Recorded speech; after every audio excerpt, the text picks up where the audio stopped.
since the last session. I take it you could hear, and I'm going to be towards.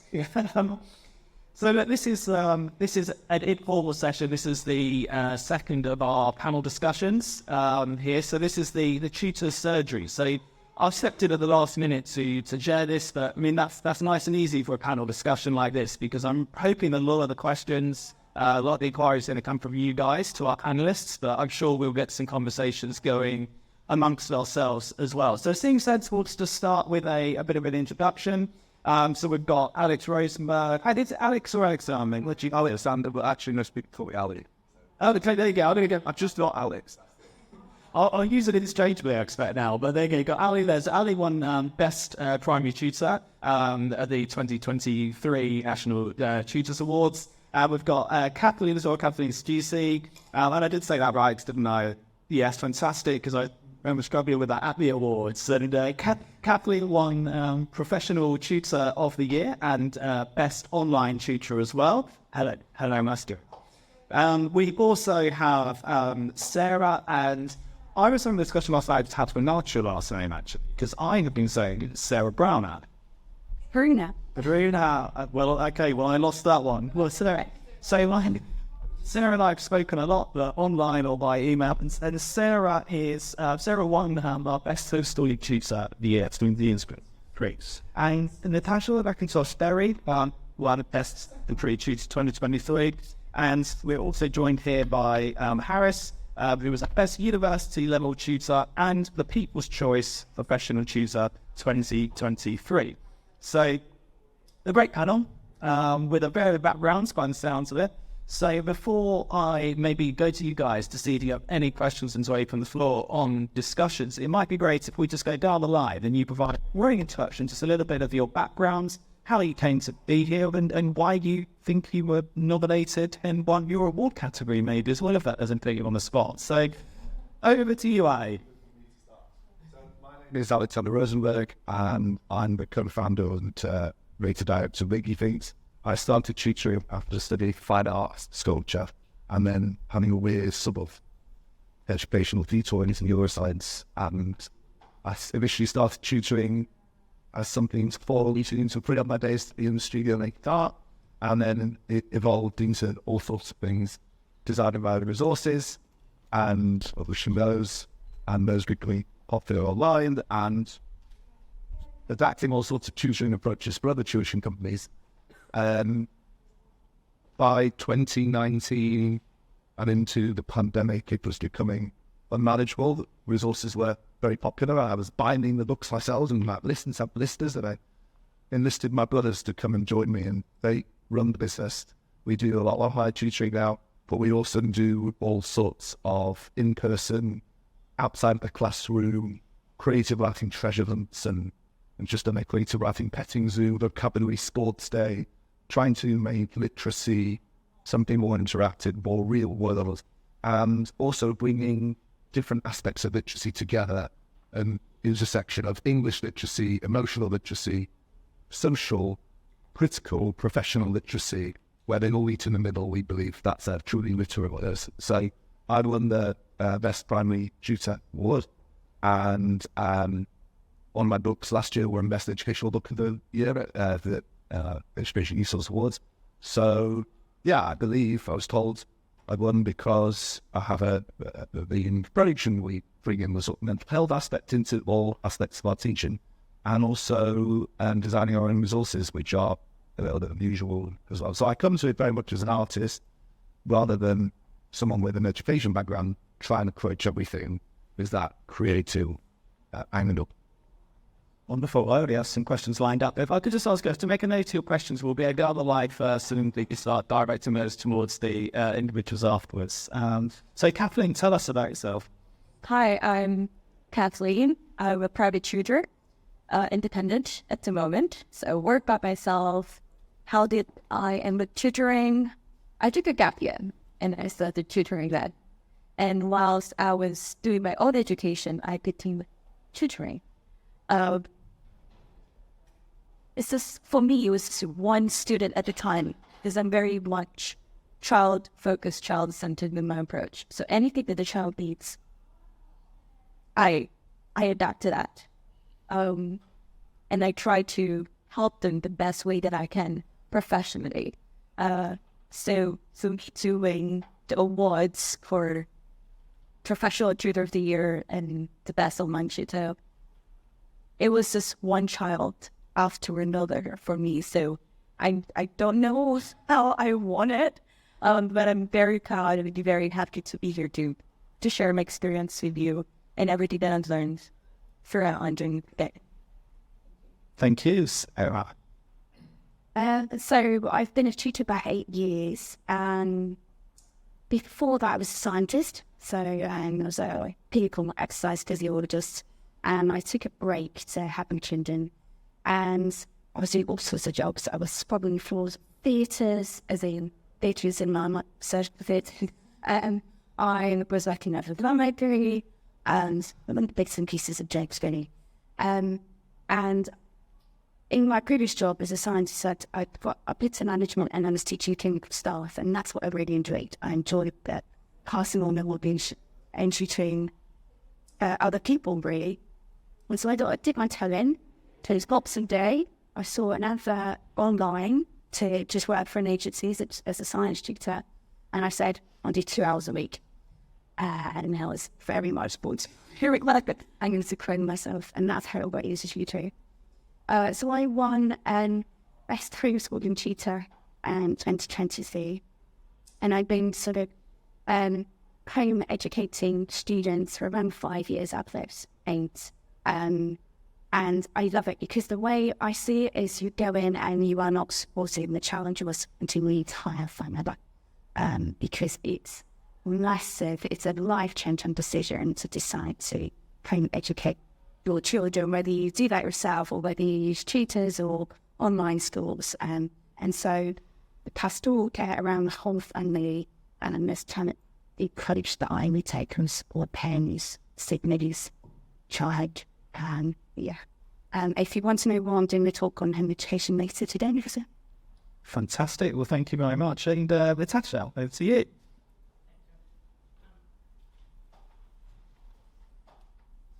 Hi, I'm Sash. So I've been teaching for 20-ish years and tutoring for probably almost as long, not quite as long. My tutoring journey started when a parent at school said, my son really enjoys your lessons, but needing some help, so would you mind coming and working one-on-one? And that was the beginning. I use what is called multisensory learning, which has been developed for children with different learning needs, but I think it meets more what Ali was saying, that, you know, when you learn through different modalities, it's the exposure to content in multiple ways. So there's a repetition factor as well, as it becoming more interesting and more engaging to the students. Wonderful. Thank you very much, Harris. So I'm Harris, started economics at the university. I had a very unusual boss towards tutoring, so I worked with the UN and Deloitte and banking in London. But I gave up my banking career, finance career, to become a full-time tutor. So I did tutoring for 15 years. So it's just something which came sort of natural to me. And at the time of making this decision to giving up finance, whilst it was a huge pay cut as well, but it was something that I realized that I've always feel fulfilled when dealing with students. And unfortunately, as a teacher, especially in the state sector, there's so much bureaucracy and other issues that that's a career path that I really wanted to take. But on the flip side, tutoring was there. And something I enjoyed even whilst I was a child account with Deloitte. So in 2016, I gave up my career and became a full-time tutor. Because of having economics as my main subject, it just turned out that I had no students at university level. So over the years, I did lots of university level tutoring, and then the National Tutoring Awards. I was given the University Tutor of the Year award. So whilst university tutoring is different to the other levels where the majority of the tutoring in this country happens is maths, English, and science. So university tutoring is kind of like for a short tenure on. because, you know, at 10 weeks jam, the student realizes by the time 50 comes, you know, they're struggling and then they start picking first year. So you will go 5 weeks as a university tutor to help them out. So sort of the high dosage, exam-oriented approach. And in that process, sort of one thing which I have learned is even though something is something I enjoy naturally, I mean, one thing that I've learned is as a tutor, probably more so at university level, a tutor needs to be like a pair of shoes. You know, you don't have the same pair of shoes for every occasion, right? So you won't wear your gym shoes at a dinner. And so as a tutor, one needs to sort of see what the situation demands, what's the pair of shoes the student needs. And then, so first that assessment phase comes out. So sometimes they've missed a lesson and they just need like information for the first time, and that's where you sort of do more contextual. Sometimes it's just my seminars and need practice questions. So that's the kind of the thing, perhaps, as I said, more so at university level, but that's something that's the approach that I've grown into to develop. So having a look back to my finance career, I think at the time when I was making this decision of being a full-time tutor I was told that I made a mistake, but so whilst financially it wasn't the right decision, but I think from a fulfillment point of view, I have no regrets. So it's just something that I've carried on to do. Oh, wonderful. Those are great introductions, and it's really interesting, and I see this more and more in my work with tutors associations. The more tutors I meet, how the backgrounds and the routes into tutoring are just so various.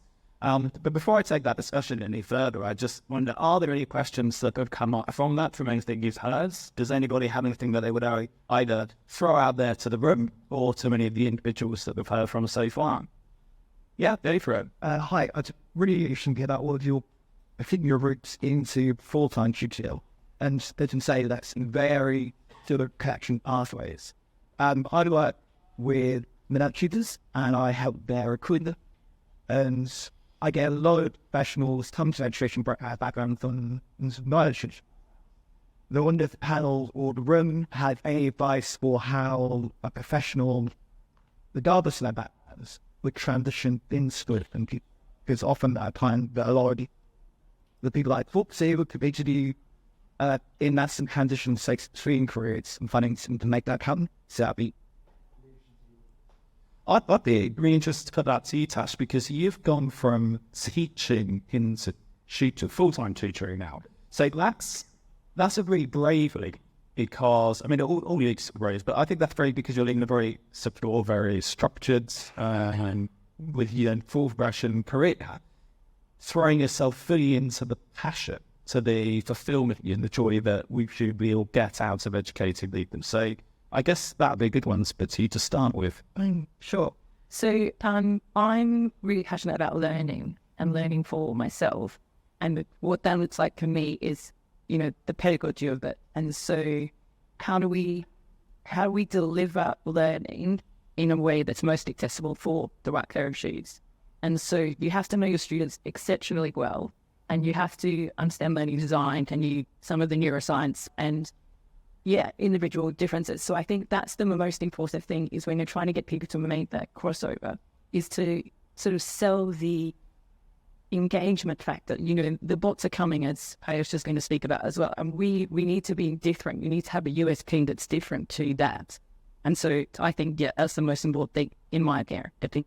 Excellent. And, you know, Sarah, you've slightly different backgrounds, and you're coming from mainly a subject knowledge point of view. You're coming from a scientist, effectively, and you bring science in. And what, you know, I'm lucky enough to got to know Sarah, you know, a bit better over the last, couple of months, but I know that you have, I guess, self-taught and developed a lot of pedagogical understanding and the learning process of the learning sciences, rather than necessarily be bringing that directly from your prior career. So it'd be good for you to, I guess, comment on that next as well, to add a bit more. Well, yeah, right. So I started with agencies and multiple agencies to kind of fill my diary there. I've come on to part-time employment in something completely different for a very long time, because I was so like, how am I going to pay my bills if this doesn't get healed? And actually can fit it quite well with agencies. So I started off with agencies, and then you get more learning in your community, I guess, and the people will trust you towards you. And again, for a long time, I think I felt a bit of imposter syndrome not coming from a teaching background, even though, I was by mentor, I was a good scientist, but I wasn't a teacher, and I felt maybe I lacked something. But as they call good tutors have that ability to connect, it's that connection with people, those communication skills. And I had to kind of learn the pedagogy stuff and the neuroscience stuff along the way. So I have taken courses, and especially in the kind of SEN, where I didn't come from that background at all. I've kind of actually purposely gone and found that and learned the missing bits and the gaps in my skill set. But so I'm then that's much back in taking jobs, because you learn so much in the children in tutor. All patterns should simply food. That probably is quite nice to you, Kathleen, because you mentioned, did you say starting on gap year, is that right? Yeah, okay, starting gap year, you used the phrase, I remember it was something like, so from one child led to another, and so on. So it sounds like, that sounds like word of mouth to me, maybe, and how that grew. So, was your interest in tutoring driven by the demands for your services, or had you quite early on gone, I'm going to build this and I'm going to do this full time? It was a skill for me. I started with skill. My grandfather was a primary teacher. My mom was a secondary teacher. Like, around my family, there's a lot of teachers. So I grew up with all of this teaching going on. I was tutored by my aunt. So I think that's when it started. So when I was doing my own learning, going through my own education, I found out that the best way that I would learn is to teach others. And I was able to communicate those types of kind of contents, learning contents, to my mates, to my peers, in a way that they understand in simple ways. So I was like, okay, there must be a skill around this. I started purely on skills. Just going back to your question, when you're trying to kind of like go into tutoring, training is very important, because you might have skill sets and you have a subject that you're really good at, but you need to do training to go deal with the students. Safety as well, because you will be dealing with kids or adults, but there are training for those, so that you're informed how to deal with things that might come up that you're not exposed to beforehand. So when you're looking for somebody to recruit from the non kind of educational, not teaching backgrounds, I think one of the things that you can help them with is direct them to trainings that could help them transition from their kind of what's this field right now into tutoring. Because sometimes in tutoring, you don't have to live your field. You can stay there for a bit, do both, until you come to a point to natural transition from one thing to another. But just going back to what you asked as well, just one training after another, and like Sarah, you said, if there's a gap, you go fill that gap in with knowledge you learn and you improve. And it was just the result and the impact with my student that led me from one student to another. For me, I don't really market as much. I do exposures, posts on social media, this and that, but marketing for me is from one parent to another. Hey, we had this tutor, we used this tutor, she's quite good, you can try her. Until I've got that, and that's great too. You mentioned about training, and we've talked about the pedagogical side of teaching, so learning about the learning, and we've talked about the sort of the subject knowledge as well, being led in that way. But from tutors I speak to as well, there's also potentially a lack of confidence or understanding about the business side of it, because even if you're working as a professional or an individual tutor, you are effectively a business, and And Sue, I've seen you in the summer. Sue, this might be something that you're interested in, because Sue's here was one of our new partners at Morton Michelle, who are an insurance company, and we've been working with them in really developing insurance products for tutors. And there's other aspects of running a tuition business as well. And I just wonder to what degree that's been a concern. Ali, you mentioned that you effectively started off part-time, very small, and in fact, what I heard from you say was it just went boom, and you've grown really rapidly. Graduate resources, bringing in the sort of the family employees and such like to support that. So, to what extent was business a concern as you were developing your tuition? Well, initially it wasn't part of it at all. It was like I say, it's free up. It was to free up time to be doing other things. And in a sense, I'm still part-time. I'm the only member of the company that's part-time because I have an art career as well. And so it does allow for that. And so my brothers work full-time running a business, and I just wanted to do some tutoring now and again, but I do a lot less tutoring than I used to do. I think I only started thinking it seriously as something to scale as a business when the demand increased, and I realized, like many people have said, when you start to notice flaws in the system, and what is tutoring for if not for dispensing with cooking and one-size-fits-all approaches. So just to go back to your question before, any industry, any field benefits from broadening the gene pool and bringing in the voice. It's about communication.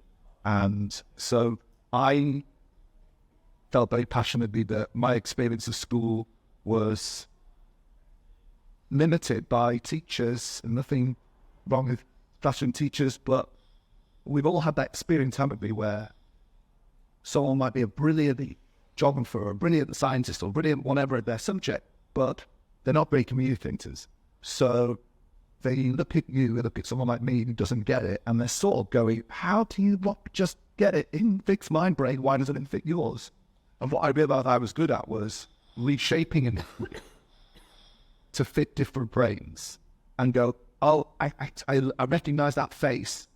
Don't worry, I'm stuck on it too. This is how I got here, got there. Let me give you a shortcut.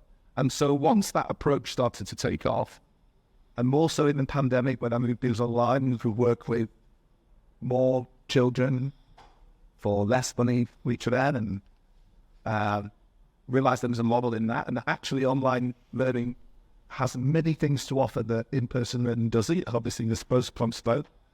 It started to become something more serious, and actually, I'm really pleased that I don't have to think too much about the business side of it. I've got my brothers involved, and I can't focus on the creative side of teaching, because I think that being an educator should be a creative thing. Learning is a creative process, making connections in the brain. Teaching should be too. So I very much sit in my place within the company, and it's really important, I think, in working business to know where it's delegated, the right people to surround themselves with, and how to outsource certain aspects and really hone in on the things that you do best. It's really interesting because there's a topic that keeps coming up here, and I'm just very quickly before we go into this, just round the room here. Could you just raise your hands if you are somebody who directly engages with tuition, so you are actually tutoring individuals at the moment, just to get an idea of the room? Okay, brilliant. Okay, just how many are, say, tuition business representatives involved to that, and how many are elsewhere?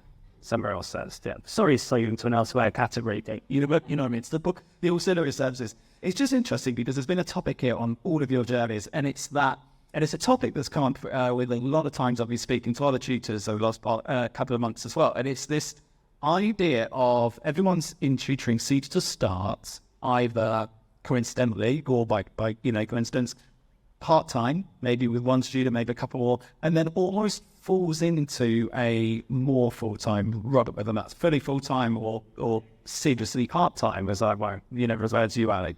And what's really interesting is I'm really just here when you guys or anyone out there, you think this is something